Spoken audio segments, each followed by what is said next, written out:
Hello అండి, ఎలా ఉన్నారు? బాగున్నారా?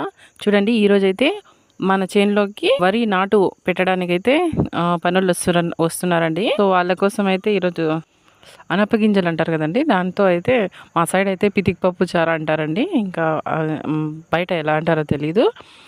ఇంకా మా మాటల్లో అయితే చిల్లిదాల్ కసాలా అంటాము. చిల్లిదాల్ కసాలా అండ్ బగారా రైస్ అంటే మాకు చాలా ఇష్టం అండి. ఇప్పుడైతే ఈ వీడియో కొంచెం చూసేయండి, చాలా హ్యాపీగా అనిపిస్తుంది. పల్లెటూరి వాతావరణం అనమాట.